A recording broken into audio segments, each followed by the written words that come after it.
नमस्कार दोस्तों, मैं मनोज कुमार गुप्ता। मेरे इस ऑडियो विजुअल नॉलेज चैनल पर आपका स्वागत है। आज साइंस एंड टेक्नोलॉजी का ज़माना है।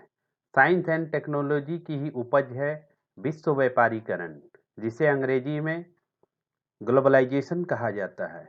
यह ग्लोबलाइजेशन क्लास 12 का एक इम्पॉर्टेंट टॉपिक है।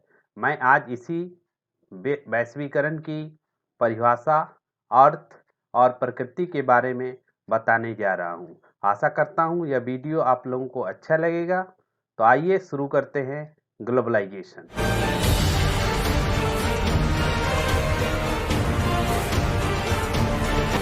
साइंस एंड टेक्नोलॉजी के ज़माने में समूचा विश्व सिमट करके एक हो गया है। साइंस एंड टेक्नोलॉजी ने यातायात, संचार और सूचना प्रौद्योगिकी के क्षेत्र में एक अभूतपूर्व क्रांति लाई है। इसी साइंस एंड टेक्नोलॉजी के द्वारा एक नई अवधारणा दुनिया के सामने उभर कर सामने आई है। इसी अवधारणा को कहा जाता है वैश्वीकरण। वैश्वीकरण, जिसे अंग्रेजी में ग्लोबलाइजेशन कहा जाता है। वैश्वीकरण या इसका एक दूसरा नाम है भूमंडलीकरण। यह एक नई आर्थिक और राजनीतिक अवधारणा है। आज विश्व का कोई भी राष्ट्र या व्यक्ति वैश्वीकरण से अछूता नहीं रह सकता है। वैश्वीकरण आज दुनिया के प्रत्येक देशों में इस प्रकार समा गया है कि कोई भी राष्ट्र या किसी राष्ट्र का कोई व्यक्ति वैश्वीकरण से अपने आप को अलग नहीं रख सकता है। वैश्वीकरण अंग्रेजी शब्द ग्लोबलाइजेशन का हिंदी रूपांतरण है, जिसकी उत्पत्ति फ्रांसीसी शब्द मंडियलाइजेशन से हुई है, जिसका शाब्दिक अर्थ वर्डियलाइजेशन या हिंदी में इसे वैश्वीकरण कहा जाता है। वैश्वीकरण का क्षेत्र आज इतना व्यापक है कि इसे किसी एक परिभाषा में सिमटना बहुत ही मुश्किल है। वैश्वीकरण विभिन्न देशों के लोगों, समूहों एवं राज्यों के पारस्परिक संबंधों तथा एकीकरण की एक बहुआयामी प्रक्रिया है। अर्थात वैश्वीकरण के अंतर्गत विश्व के सभी राष्ट्र आते हैं। विश्व के सभी राष्ट्रों में रहने वाले नागरिक, उन राष्ट्रों में रहने वाले संस्थाएं और विभिन्न राष्ट्रों के पारस्परिक उनके बीच के संबंध, इन सब के एकीकरण को ही वैश्वीकरण का रूप दिया गया है। यह एक बहुआयामी प्रक्रिया है। इसकी परिभाषा विभिन्न विद्वानों ने विभिन्न तरीके से दी है, जिसमें से कुछ परिभाषाओं की चर्चा हम लोग करेंगे। सबसे पहले डेविड हेल्ड के अनुसार वैश्वीकरण अंतर महादेशीय अथवा अंतर क्षेत्रीय बहाव और कार्यकलापों या परस्पर संबंधों एवं शक्ति का जाल है। डेविड हेल्ड ने सही ही कहा है कि वैश्वीकरण एक ऐसी प्रतिक्रिया है जो किसी राष्ट्र की सीमा को पार करके विभिन्न राष्ट्रों के बीच की एक प्रक्रिया है। यह विभिन्न राष्ट्रों के कार्यकलापों, उनके बीच में होने वाली क्रियाओं और उनके बीच के जो संबंध है, इन सभी संबंधों और शक्ति का एक नेटवर्क है। पीटर मार्कस के शब्दों में वैश्वीकरण एक विशिष्ट प्रकार का पूंजीवाद है। Globalization is a particular form of capitalism. Peter Marcus ने बहुत ही कम शब्दों में ग्लोबलाइजेशन की बहुत ही अच्छी परिभाषा दी है। उनके अनुसार वैश्वीकरण एक प्रकार का पूंजीवाद है, एक स्पेशल कैपिटलिज्म है, विशेष प्रकार का पूंजीवाद है। हम कह सकते हैं कि वैश्वीकरण पूंजीवाद का एक अगला कदम है। अर्थात पूंजीवाद जब बहुत विकसित हो जाता है, इतना विकसित हो जाता है कि यह अंतर्राष्ट्रीय व्यापार को पूरे विश्व के सभी राष्ट्रों में फैल जाता है और उसे एक सूत्र में बांध देता है, तो यह एक प्रकार का वैश्वीकरण हो जाता है। तो पीटर मार्कस ने बहुत ही कम शब्दों में कहा है, वैश्वीकरण एक विशिष्ट प्रकार का पूंजीवाद है। वैश्वीकरण एक ऐसी अंतर्राष्ट्रीय प्रक्रिया है जिसमें किसी राष्ट्र की पूंजी, वस्तुएं, व्यक्ति, तकनीकी एवं सेवाएं बिना किसी रोक टोक के एक राष्ट्र की सीमा पार करके अन्य राष्ट्रों में प्रवेश करती है। ऊपर लिखी हुई परिभाषाओं से जो बातें स्पष्ट होती है वह यह है कि वैश्वीकरण या भूमंडलीकरण एक अंतर्राष्ट्रीय प्रक्रिया है जिसमें किसी भी राष्ट्र का पूंजी, कैपिटल, धन दौलत, वस्तुएं, व्यक्ति अर्थात नागरिक, टेक्नोलॉजी और सेवाएं जैसे बैंकिंग सेवाएं, एलआईसी की सेवाएं, ये सभी चीजें बिना किसी रोक टोक के अर्थात एक देश से दूसरे देश में बहुत ही कम टैक्स पर या बोले तो आयात निर्यात ना के बराबर शुल्क के बराबर या अन्य राष्ट्रों में ये सभी वस्तुएं प्रवेश करती है। यही वैश्वीकरण है। वैश्वीकरण अंतर्राष्ट्रीय स्तर पर सरकारों, कंपनियों और मनुष्यों का अंतर क्रिया एवं एकीकरण की एक प्रक्रिया है। तो कुल मिलाकर हम कह सकते हैं कि वैश्वीकरण के अंतर्गत सरकार, विभिन्न राष्ट्रों के सरकार, उन राष्ट्रों में होने वाली विभिन्न प्रकार की कंपनियां, मल्टीनेशनल कंपनियां, एमएनसी और मनुष्यों, इन सभी के बीच एक प्रकार का अंतर क्रिया है और उनकी एक प्रकार का एकीकरण भी है। अब आते हैं वैश्वीकरण की प्रकृति, नेचर ऑफ ग्लोबलाइजेशन। इसमें हमें जानना पड़ेगा कि वैश्वीकरण का स्वभाव क्या है, व्हाट आर द प्रॉपर्टीज, विशेषताएं भी हम कह सकते हैं वैश्वीकरण की। ऐसे शुद्ध भाषा में इसे वैश्वीकरण की प्रकृति ही कहा जाता है।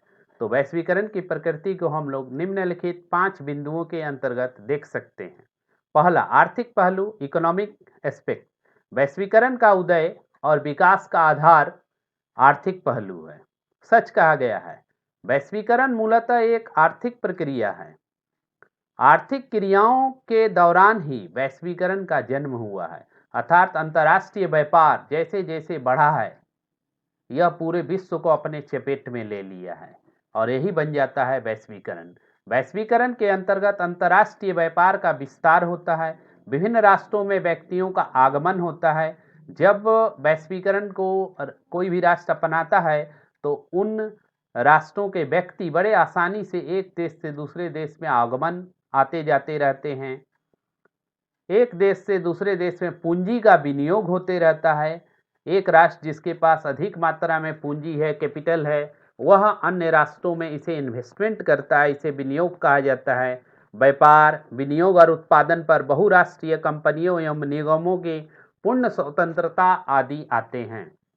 वैश्वीकरण के अंतर्गत जो बहुराष्ट्रीय कंपनियां हैं या निगम हैं, वे एक प्रकार की आज़ादी का अनुभव करते हुए विभिन्न राष्ट्रों में विचरण करते रहते हैं।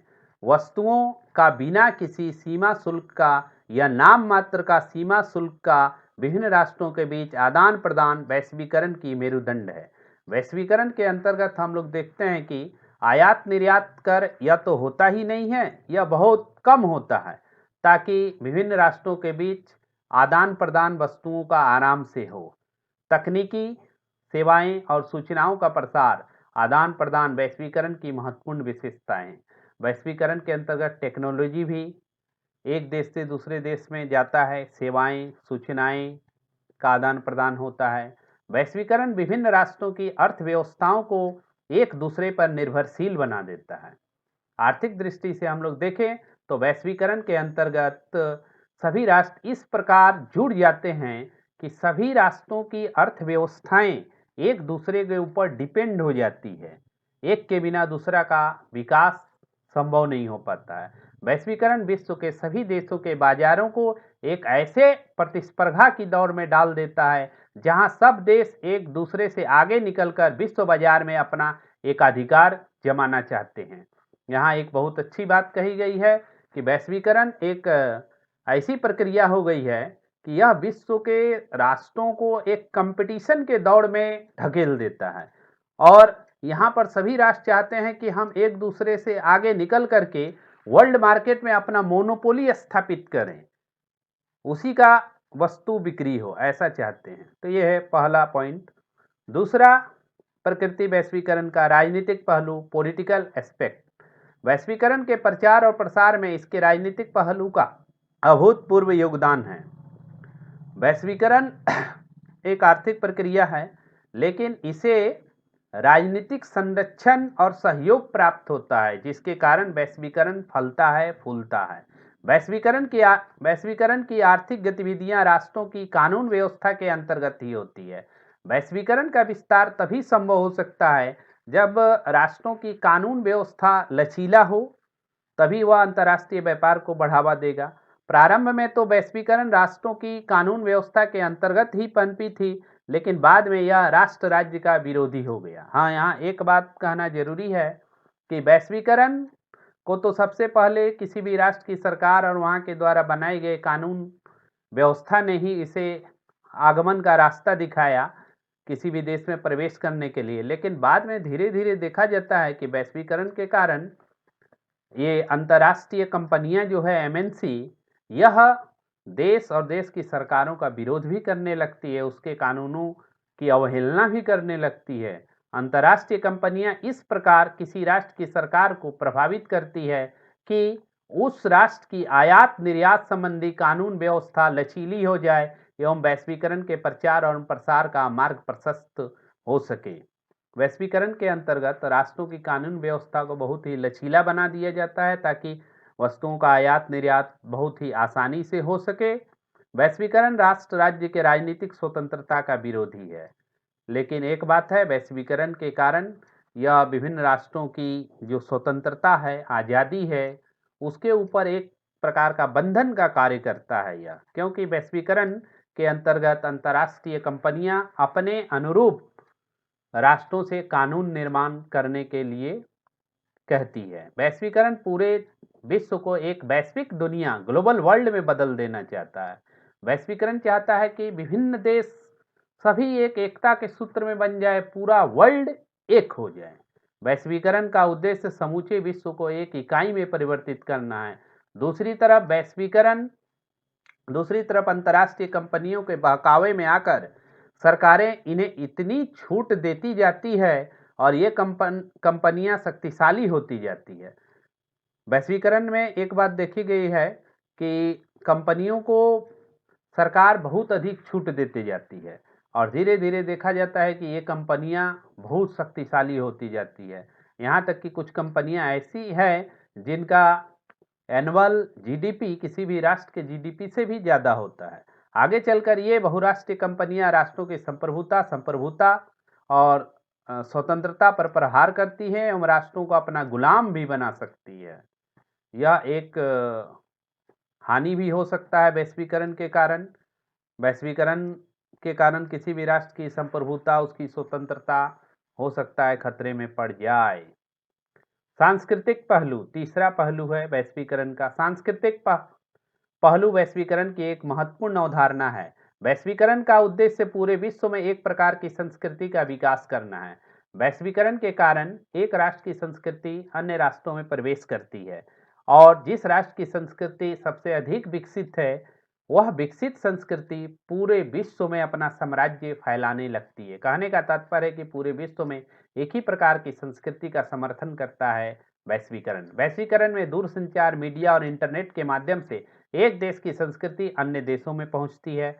वैश्वीकरण विश्व के सभी राष्ट्रों को एक सांस्कृतिक एकता के सूत्र में बांधता है। वैश्वीकरण विश्व में जितनी प्रकार की संस्कृतियां हैं, सभी को एक सूत्र में बांधने का काम करता है। विश्व के सभी व्यक्ति अन्य राष्ट्रों के लोगों के संस्कृति से परिचित होते हैं। वैश्वीकरण के कारण विश्व के सभी लोग अन्य राष्ट्रों की संस्कृति को जान पाते हैं, देख पाते हैं, समझ पाते हैं। इस प्रकार वैश्वीकरण पूरे विश्व में सांस्कृतिक आदान प्रदान का मार्ग प्रशस्त करता है। वैश्वीकरण के कारण ही हम लोग विश्व के विभिन्न संस्कृति को देख पाते हैं, सुन पाते हैं और समझ पाते हैं। वैश्वीकरण ने पिछड़ी संस्कृति के लोगों को आगे बढ़ने का मार्ग प्रदर्शन भी किया है। यहाँ एक लाभदायक बात कही गई है। वैश्वीकरण के कारण जो पिछड़ी संस्कृति है, वह विकसित संस्कृति के साथ रह करके उसके विभिन्न प्रकार के तरीकों को अपना करके वह अपना भी विकास कर सकती है। यही कारण है कि एशिया, अफ्रीका, लैटिन अमेरिका के लोगों का यूरोपीय संस्कृति से परिचय हुआ। वैश्वीकरण व्यक्तियों को परंपरागत संस्कृति को छोड़कर पाश्चात्य संस्कृति की ओर आकर्षित करता है। वैश्वीकरण में जब हम दूसरे राष्ट्रों की संस्कृति को देखते हैं तो अपनी परंपरागत ट्रेडिशनल कल्चर को छोड़ करके वेस्टर्न कल्चर की तरफ अग्रसर होते हैं। वैश्वीकरण का चौथा प्रकृति, वैश्विक ज्ञान में वैश्वीकरण, ग्लोबलाइजेशन इन नॉलेज। ज्ञान के क्षेत्र में भी वैश्वीकरण बहुत व्यापक है। वैश्वीकरण का एक महत्वपूर्ण पहलू है वैश्विक ज्ञान। वैश्वीकरण ने सूचना प्रौद्योगिकी के द्वारा सूचना प्राप्ति को बिल्कुल सरल बना दिया है। वैश्वीकरण के कारण इंफॉर्मेशन टेक्नोलॉजी के द्वारा हम इंफॉर्मेशन, कहीं का भी इंफॉर्मेशन, सूचना बहुत आराम से घर बैठे प्राप्त कर सकते हैं।